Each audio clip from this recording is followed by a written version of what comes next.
Good evening, friends. I'm Mr. Narratory, and I'll be your voice tonight as we ease into rest.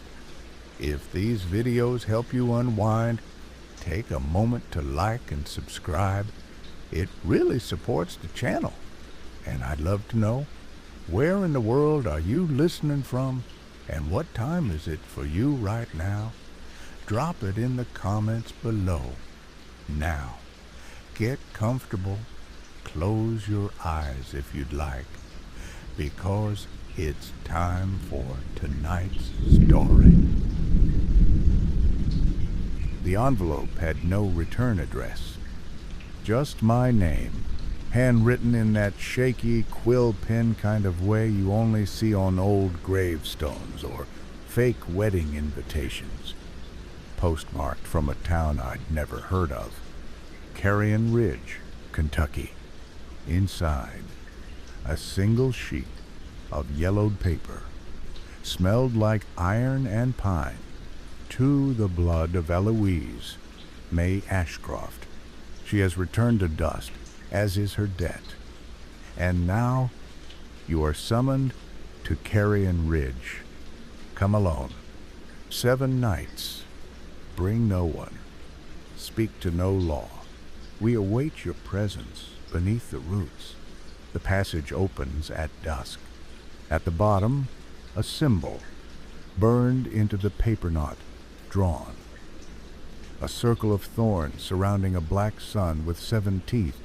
I don't know why I believed it. Maybe because of the name Eloise May Ashcroft, my mother's name. I'd never met her. My adoption file only listed her name and date of birth, no other details. I used to think she was dead. Then I stopped thinking about her at all. Until that letter. I should have ignored it, burned it, reported it. But the thing about unwanted truths is, they don't care if you want them. They pull. I packed a bag. No plan.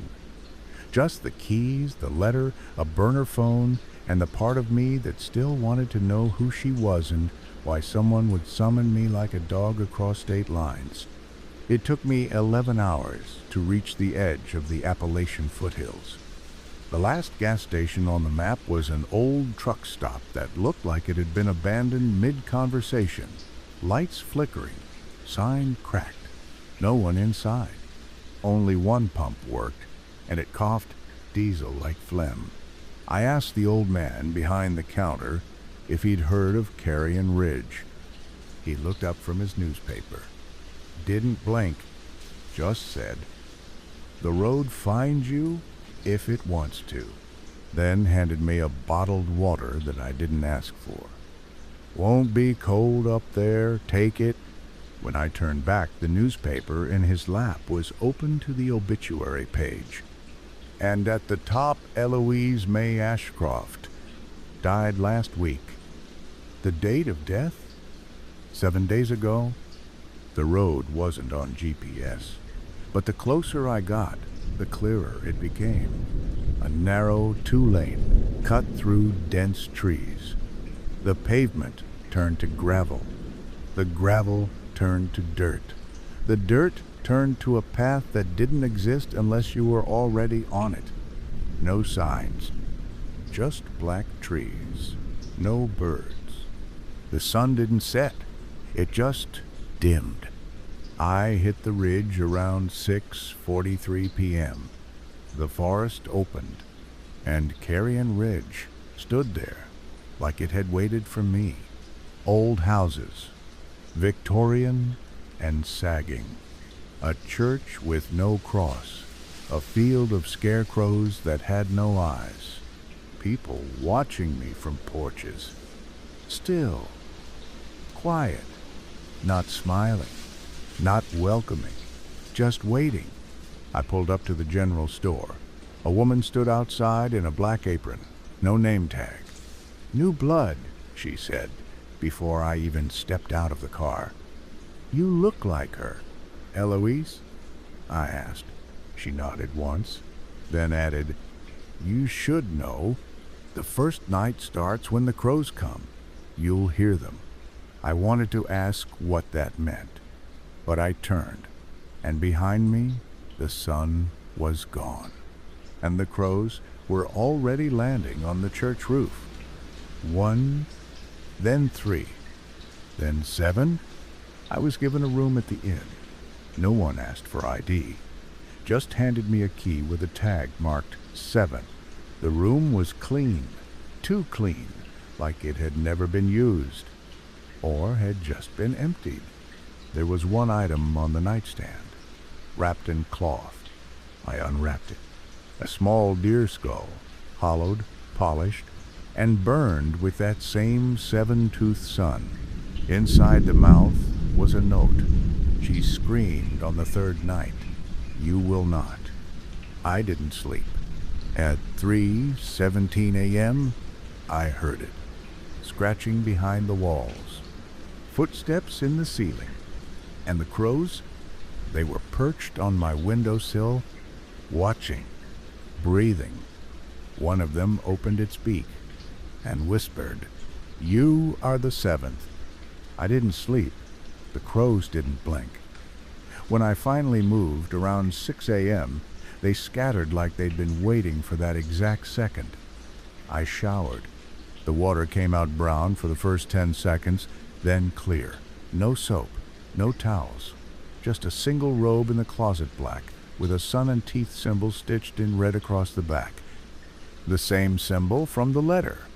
I left the inn. No one greeted me. No one moved, but they were all watching. People stood in windows, behind fences, by the church, silent.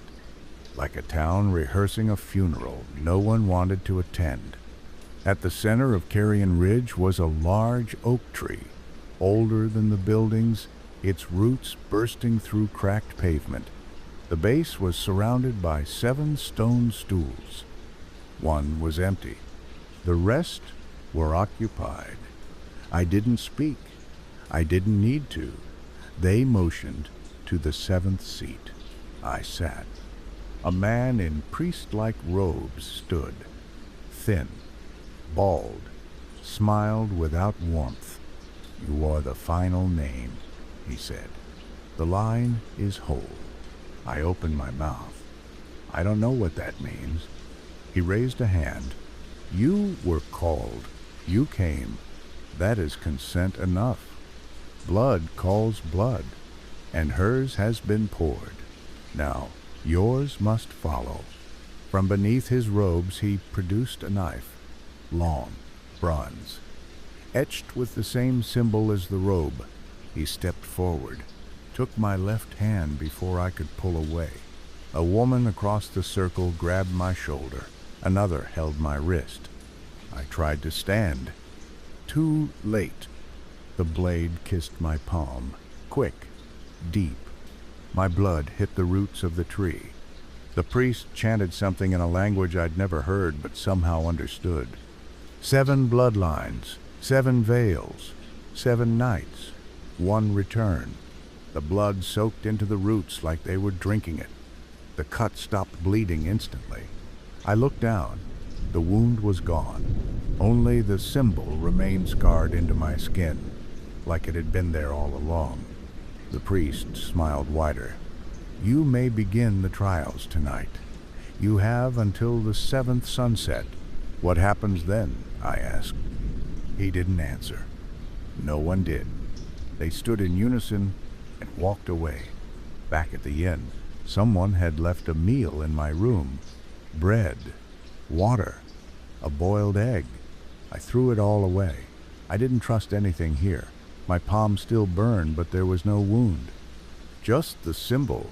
It pulsed faintly, like it was reacting to something nearby, or something under me. I pulled up the rug. There was a hatch beneath the floorboards. No lock. I opened it. A tunnel led down into darkness. Carved into the stone at the opening was a warning. First trial. To bury that which lives. I brought a flashlight. My phone had no signal. The walls were dirt, but lined with bones, femurs, ribs, jaws. Some human, some not. The air was warm and wet. The tunnel descended in slow spirals. After 20 minutes, it opened into a chamber. At the center, a box, wooden, 6 feet long. A voice spoke behind me. I turned, no one there, but the voice echoed, soft, feminine. My son, you have to bury it. You have to. It was her, Eloise, my mother's voice.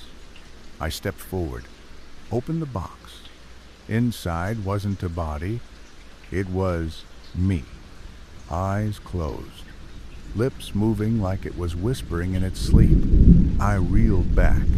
Then the box me opened its eyes. Do it, it said. Its voice was mine, but broken, stretched. Before it wakes up all the way, I ran, tried to climb back up the tunnel, but the walls shifted. Roots burst through the ceiling, and the sound of scraping nails followed me all the way to the hatch. I slammed it shut, locked it with the desk, collapsed, and outside the window the crows were back. 7 of them, each staring, and one of them bleeding from the eyes. I didn't leave the room the next day. I couldn't. Every time I got close to the door, my hand burned. Not just the skin, the bone. The mark on my palm pulsed like it was warning me, like it could sense something waiting outside.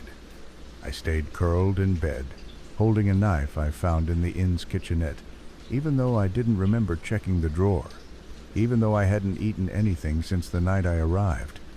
Around noon, I heard a scratching under the floor. It was rhythmic, slow, not like mice, not like plumbing, like fingernails, dragging up the underside of the floorboards. I backed away from the hatch, put the rug over it, then the dresser. Then I grabbed my coat and forced myself outside. The town was still there, quiet, not abandoned, just paused. People moved like actors who'd forgotten their lines. I passed a woman sweeping the same patch of dust for 5 minutes. A boy kicking a ball against a wall. His head never turned. Every porch had a crow on it, all of them watching me. I went to the Ashcroft house, my mother's house. They hadn't boarded it up. It stood at the edge of the woods like it had grown there. Vines wrapped around the upper windows, paint peeled in strips like dead skin. The front door wasn't locked. The inside smelled like cedar, mold, and blood. Photos lined the fireplace. Some of her. Some of me's a baby. Some of someone else. Same age. Same smile. But his eyes were blacked out in every frame, scratched with a knife. The table in the kitchen had an envelope. My name on it. Inside, another letter. If you're reading this, the root has touched you. I'm sorry. I should have let you burn with me. I should have left you in the well. It's not a trial. It's a test. Not of your strength, of your usefulness. You must kill what wears your face, or it will take you, and you won't even know it's happened. The letter ended there. I turned around and something moved down the hallway. Just a shadow. But it ducked out of view too fast. I followed. The bathroom door was closed. Steam leaked from under the crack, but the house had no power. I opened it slowly. The tub was full. Red water. And inside it me. Not asleep, not dead. Just staring, submerged, eyes wide open, pupils huge like wells. When it blinked, so did I. I backed out, slammed the door, ran. Back at the inn, the rug was torn. The hatch was open. Footprints muddy, barefoot tracked across the floor, into the hallway, into the bathroom. I followed them, heart hammering. The mirror had a message, written in something black and sticky. "You didn't bury me." I turned, and it was standing in the doorway. Same face, same clothes, but off, like it had been sewn back together too tight. Its smile was wrong. Its eyes didn't blink. "Trial's still open," it whispered. Then it lunged. I slashed with the knife.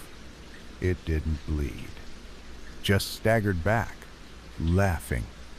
A sound that came from deep in the throat, like it was being echoed by something behind it. I slammed the door and locked it. No footsteps, just scratching. On the other side, it didn't leave. I stayed awake all night, back pressed to the wall, knife in my hand. And just before dawn, I heard it speak again through the door. Calm, patient. "You don't have to run. Just open the skin. I'll wear it right." The scratching stopped. I waited an hour before opening the door. It was gone. But something was scratched into the floorboards. Second night begins at blood moon. I didn't sleep. I don't think the inn even allows it anymore. The walls creaked when I closed my eyes. The pipes hissed when I exhaled. I started counting crows. One on the windowsill, one on the lamppost, one on the bathroom mirror. They didn't blink, they didn't caw, they just stared like they were taking notes. At 7:44 p.m., the sky turned red. Not sunset, not dusk, just red. The moon rose like a bloodshot eye, dragging itself through clouds too thick to move. That was when the bell rang. Once, long and hollow, from the church with no cross. The people stepped out of their homes all at once, all dressed the same. Black robes, bare feet, empty hands. They walked in silence toward the edge of town, toward the woods, toward the old mill that hadn't turned in decades. I followed. I didn't want to.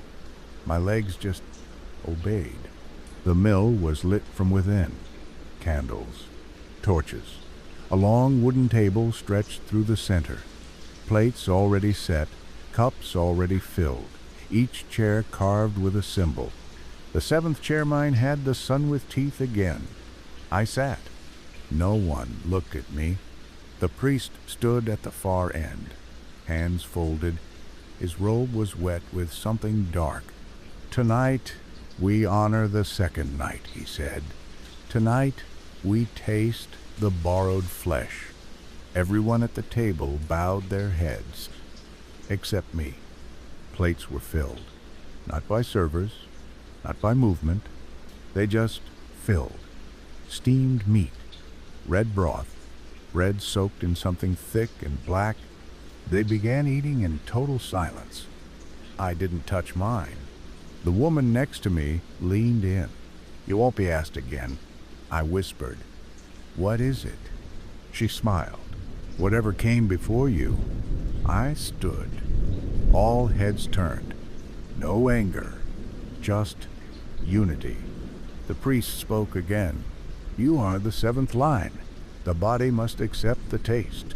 The doors slammed shut. The windows fogged over. And I heard the scraping again. Not from below, from inside the walls. I stepped backward. One of the townspeople stood. A boy, 17 maybe. No whites in his eyes, just red where blue should be. He slid a knife across his own arm, placed the skin on my plate. "You will eat," he said, "or it will feed on you instead." I ran. The doors didn't open, but the walls did. Roots punched through the mill like veins exploding. One wrapped around the leg of the man beside me, pulled him screaming into the wood. The others didn't move, didn't speak, just watched. I dove through a broken window, cut my side, ran bleeding through the woods. back to the inn. But something was wrong. The door was open. Inside, the table was already set. Same meat, same plate, same mark. I screamed, knocked it all to the floor. But when I looked up, the mirror showed me still sitting at the table, smiling, fork in hand, blood dripping down my chin. I didn't sleep. When the blood moon dropped, the lights flickered once, and a knock came at the door. 3 times. I didn't answer, didn't breathe. A voice whispered through the wood. You can't starve what you've already fed. At dawn, there was no meal outside, just a jar, sealed. Inside it, a tongue, still twitching, with a note tied around it. You spoke during the second night. That is not allowed. The mark burned when I woke, not the original scar on my palm, something new. It had spread up my wrist, halfway to the elbow, pulsing under the skin like black veins crawling toward the bone. When I touched it, I heard something. Not a sound, a voice. My mother's. Not in my ears and my jaw, inside my teeth. You should have eaten, she said. Now it will eat through you. I staggered to the sink, looked in the mirror. My eyes were bloodshot, pupils dilated, gums pale. I opened my mouth hand. Something moved behind my molars. Not a tooth, not bone, a lump of skin, breathing, twitching. As I watched, it opened like a tiny mouth and whispered again, He's waking up. You're too slow. I passed out. I woke up on the floor. The hatch was open again.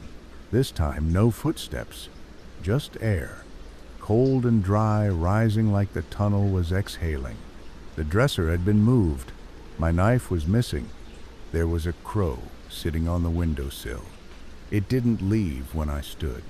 It spoke. Not cawed. Spoke. Third night begins, when the teeth arrive. The hollow must be filled. You are the hollow. Then it dropped something. A molar, still wet, still warm. I threw it across the room, but I knew it was mine. That night the sky didn't change. No moon, no stars, just black. I tried to walk the perimeter of town. No one stopped me. Everyone stood in their doorways, motionless. Every house had candles burning in the windows, red ones. At the center of the town square, someone had dug a pit, 7 feet deep, 7 feet across. Inside it, mirrors. Every surface floor, walls, even the shovel stuck in the dirt was mirrored. I heard the priest before I saw him. You will enter, you will speak the name, and you will leave with what's inside, I asked. What name? He didn't answer, just stepped aside. I climbed down. The moment my feet touched the mirrored floor, I was not alone. The reflections weren't reflections. They were me, yes, but distorted. Different hair, different teeth. One had a stitched mouth, one had missing eyes, one bled from every pore, and all of them whispered at once, You were the first to die. You just never noticed. Let her in. Let her speak. Then I felt it. Something in my throat. I gagged, coughed, fell to my knees, and spat onto the mirrored ground. A tooth hit the floor. Then another. 7 total. Not yanked. Given, my mouth moved on its own, and my voice changed. Softer. Older. My son, it said, dig. I picked up the shovel. I didn't want to. My hands just did it. The dirt came up easy, too easy, like it had been buried shallow. After 4 scoops, the tip hit wood. A box. Small. No hinges. I opened it. Inside, a jawbone. clean. No flesh, but every socket was filled with teeth that didn't belong. Human, animal, baby, rotten, gold, and carved into the inside of the jaw. Let her speak. I lifted it. It twitched, and the moment I touched it to my face, the jaw locked to mine, fused, and her voice, my mother's voice, took over my mouth. I screamed. My voice didn't come out, only hers. "You're not the seventh," she said. "You're the vessel." I ripped the jaw off. Blood poured from my mouth. Not Minner's. The box was gone. The mirrors were cracked, and crawling out of the cracks were hands, fleshless, scraping, reaching for my ankles. I climbed out, just in time. The priest nodded. "You heard her. Good." Then handed me a cloth. Inside it, a string of teeth. 7 total. "You will wear them around your neck for the next trial." I went back to the inn. Didn't eat. Didn't sleep. Just stared into the mirror and waited for my mouth to move on its own. It did, at exactly 3:33 a.m., it whispered. "She knows you now, but you still don't know who she was." I didn't leave the inn until noon. The sky was pale, colorless. The sun hung like a bulb behind frost glass bright, but not warm. When I stepped out, the air had changed. Colder. The people of Carrion Ridge weren't pretending to live anymore. They stood in silence, watched me move. No more fake smiles, no more polite nods. They all knew what was coming. The only difference now was, so did I. The mark on my arm had reached my shoulder. It wasn't burning anymore. It was itching, deep inside the tendons, like something was crawling under my skin, building itself one nerve at a time. I didn't speak to anyone. They wouldn't answer. I went back to the tree, the ancient one in the center of the town. The roots had grown wider since I arrived, cracked the pavement into islands. The crows were perched in a perfect circle around it. There was something new in the tree's hollow. A box. Inside, a map, hand-drawn. Ink on parchment. It showed Carrion Ridge, the woods, the old mill, and a red X beyond the graveyard. The Ashcroft crypt. The graveyard wasn't fenced. No dates on the stones, just names. Over and over. Ashcroft, Morrow, Crane, Rook, Ashcroft, Ashcroft. Some had the sun-teeth symbol carved in. Others had no markings at all. The crypt sat beneath a dead willow tree, half sunken into the dirt, its door sealed with a rusted lock. The moment I touched the handle, the mark on my arm seared. It unlocked. Inside, stone stairs, slick with moss.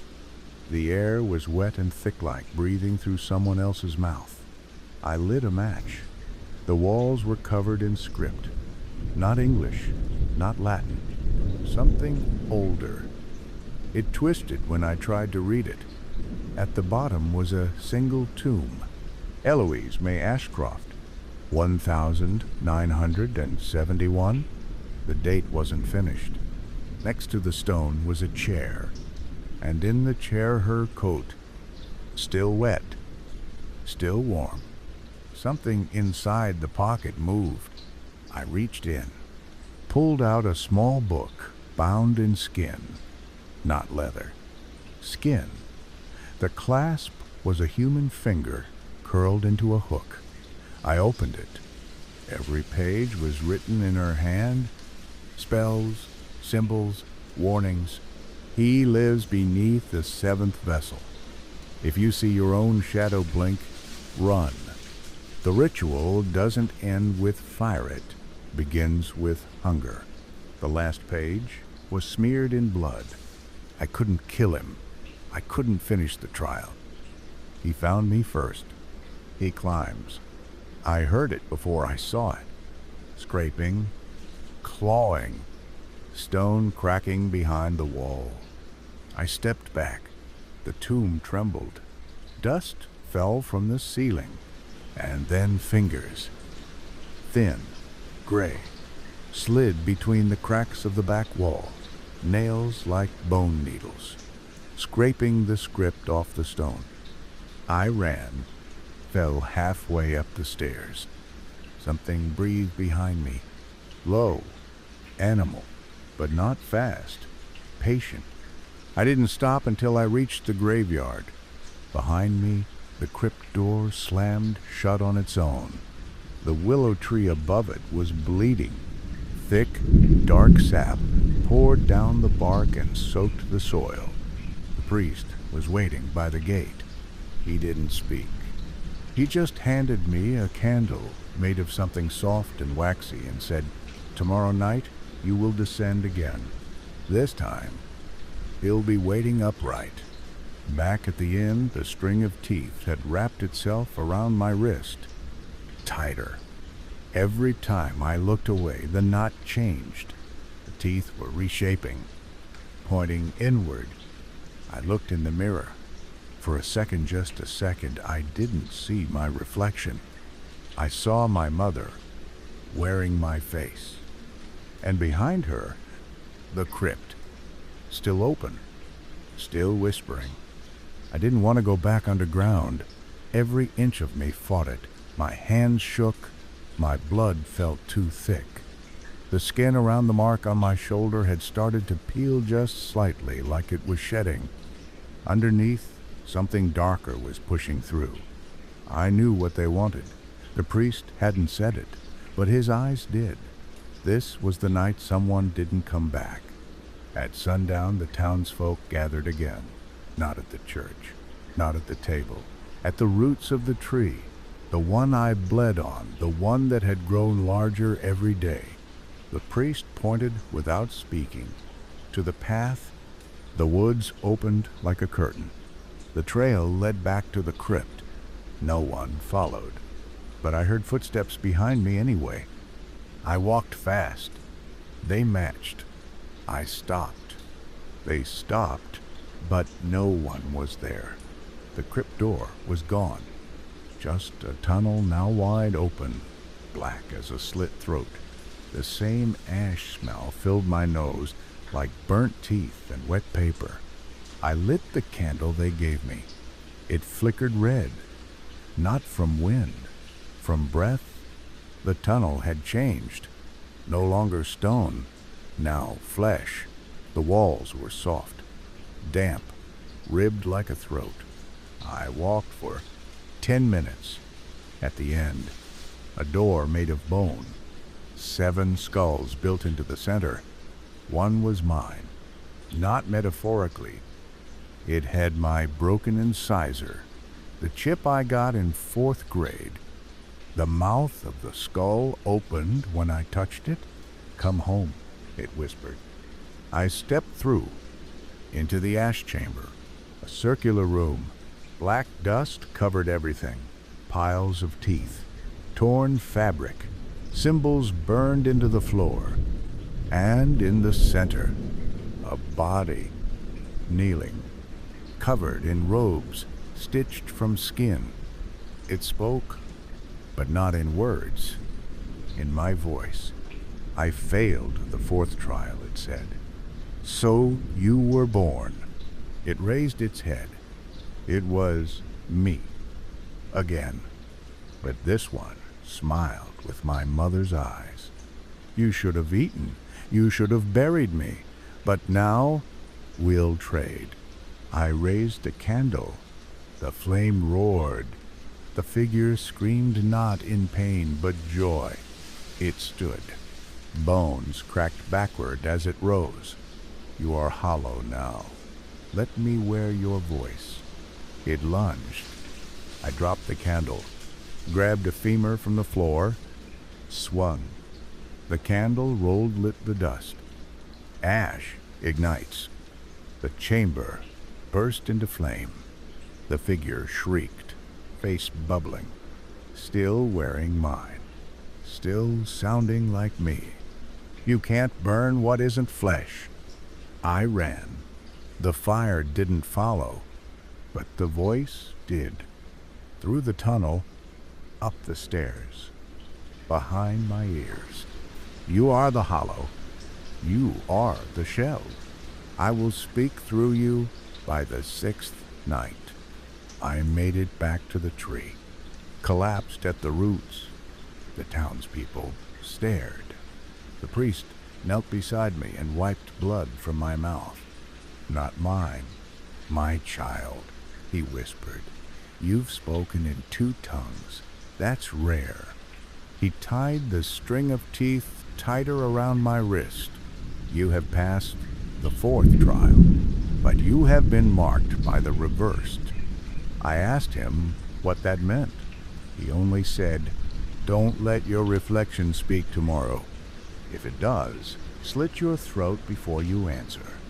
That night, in the inn, the mirrors were covered. All of them.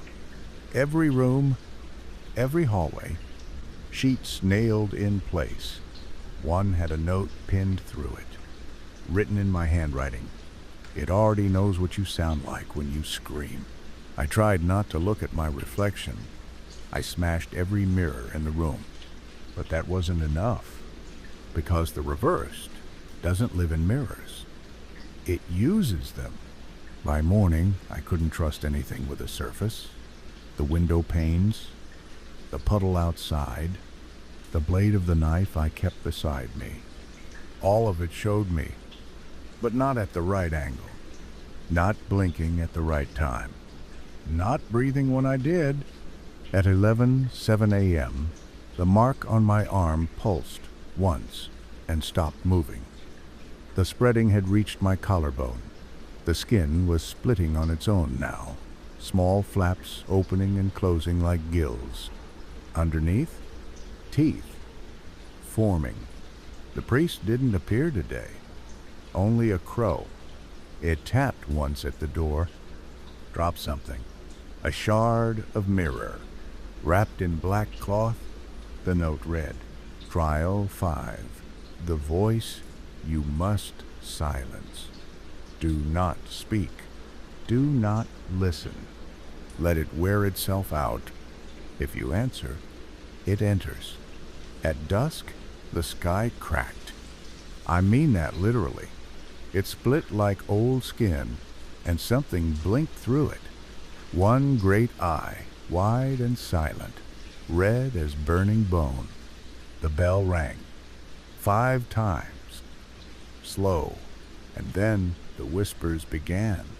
From everywhere, not outside, not above, from my mouth.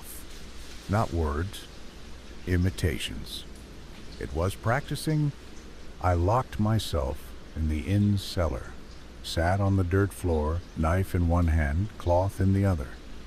I didn't speak, didn't make a sound, but I could hear the voice trying, clearing its throat inside my lungs, pushing up through my jaw. Help, don't, wait, please. Each one my voice, exact, perfect. Every sentence baiting me to speak. I bit down on a strip of cloth and screamed through it, silently. At 3:15 a.m., the room got colder. The mirror shard began to pulse with heat. I pulled it from the cloth. It was glowing red. I looked in and saw me, but older, smiling and mouthing words. No sound, just a message, mouthed carefully, like it knew I'd read lips. You never left the ash chamber. You think this is trial 5, but it's all the same. It's all me. I covered the mirror, buried it, didn't speak, not once. When morning came, I opened my mouth for the first time in 12 hours, but no sound came out. Not a squeak, not a whisper, just air. The mark on my neck had sealed my throat shut from the inside. Trial passed, at a cost. There was something waiting on my bed. A cloth bag. Inside it, 2 severed tongues. Not old, not rotten. Fresh. Still twitching. Still whimpering. I recognized them both. One was mine. The other still had the tip of my mother's silver tongue ring. A note pinned to the bag read, "You've silenced your voice. Now silence hers. Trial 6 begins at dusk. She will speak from the roots. Don't answer, even if she cries." They walked me to the pit at sundown. No torches, no chants, just silence. 7 townsfolk, 7 crows circling above.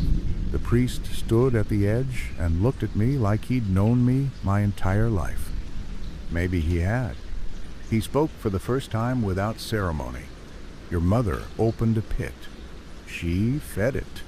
Then she ran." I wanted to ask what she fed it, but I couldn't speak. My voice was still sealed. My jaw hurt. My throat burned. The priest saw the blood dripping from the corner of my lips and nodded like he was proud. He pointed into the darkness. "Trial 6, go down. Don't climb out unless you're the only one breathing." They handed me a lantern made of bone. The handle was braided hair. The light burned cold. The offering pit wasn't a hole, it was a wound. Torn into the earth, wrapped in roots and ash, bones fused into the walls like veins. The deeper I went, the quieter the world became. I lost all sound. No footsteps, no heartbeat. Even my breath was silent. Then I heard her, my child. Her voice echoed from the walls. "It wasn't supposed to be you." I turned with the lantern. Nothing. Just roots. Flesh-like. "You're not the vessel. You're the container." I couldn't hold it. "Maybe you can." The floor was wet. I stepped through a tunnel and into a cavern filled with blood, knee-deep. Still warm. Something moved beneath it. Bubbles rose, and then it spoke again, my mother's voice, but stretched. "Don't be afraid. He only hurts at first." A figure emerged from the far end. Tall. Naked. Its skin was stitched from many. Too many. Its face was mine, but raw. Unfinished. No lips, no eyelids, no expression. Carved into its chest, above the heart, were 4 words burned deep. "Son of her sin." It pointed at me. And then it ran. Fast. Too fast. I threw the lantern. The cavern lit up in cold fire. The creature screamed meter high, broken sound like someone remembering how to die. I dove behind a root cluster. It lunged, missed, clawed the wall. I grabbed a shard of bone and stabbed it as it turned.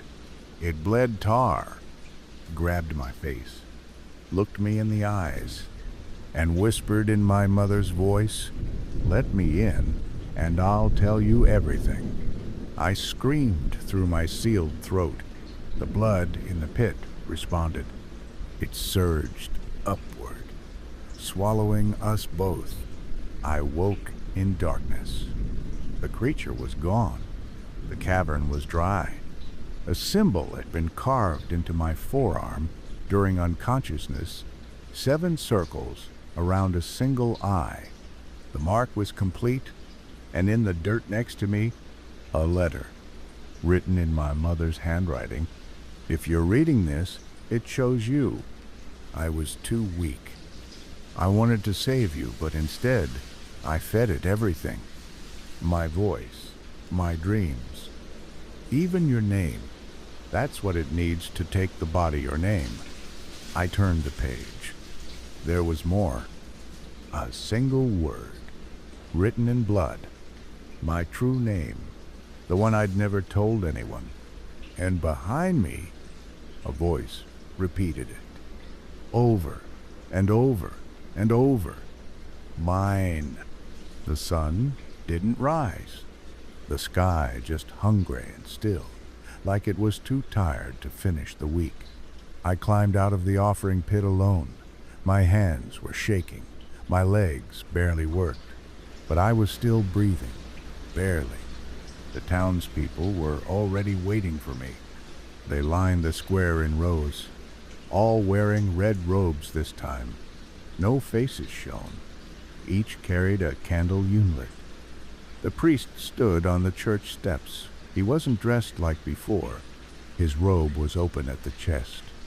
A seven-toothed sun carved across his heart, fresh, bleeding. He nodded at me. The vessel has returned. The seventh night begins. Let the fire choose the body. He turned and entered the church. I followed. Inside, every window was blacked out. Crows filled the rafters, perched shoulder to shoulder in perfect silence. The altar was not a cross. It was a mirror, floor to ceiling. Cracked down the center, a pit of ash at the base. And in the center of the pit me mother, or what was left of her. Her body was a husk. No skin, no hair, just teeth where eyes should be, and a voice that didn't come from her throat. You brought him. You fed him. Now let him wear you. I stepped forward. The mirror rippled, and I saw myself, but not the me I knew. A version smiling too wide, too still, too eager. He stepped out. He had my voice, my walk, my everything, except one thing, my name. He opened his mouth to speak it, and I screamed first, not out loud. In my head, I screamed the name from the letter, the one written in blood, my true name. The mirror shattered. The reflection screamed. The church caught fire instantly. The crows exploded from the rafters. The priest reached for me, hand burning, and I grabbed the blade from the ash pit. Nod ceremonial, final, and drove it into his heart. The townsfolk began to scream. Some ran, some knelt, some burned. The fire moved like it had been waiting, like it knew who to follow. I walked through it, didn't burn, didn't sweat, because I had spoken my name before the reversed could steal it. I had passed the seventh night. I was not the vessel. The next morning I stood at the edge of Carrion Ridge, smoke behind me, ash in the sky. I found the road. It wasn't hidden anymore. It knew I was leaving. At the last bend, I looked back. Only the tree remained, alive, unaffected. The roots pulsed once, then went still. I got into the car and drove. It didn't fight me this time. The radio turned on by itself halfway down the mountain. Static. Then my voice, reading something I hadn't said yet. Good evening, friends. I'm Mr. Narratory, and tonight's story comes from beneath the skin. I turned it off. It turned back on. The crows followed me for exactly 7 miles, then disappeared. I never told anyone. No one would believe it. The inn burned. The town is gone. The people, maybe they were never people at all. But sometimes, when I sleep, I still feel it. The mark, twitching, like something under the skin still wants out. And sometimes I talk in my sleep, but it's not my voice. Not anymore. You survived the 7th night, but that doesn't mean it ended.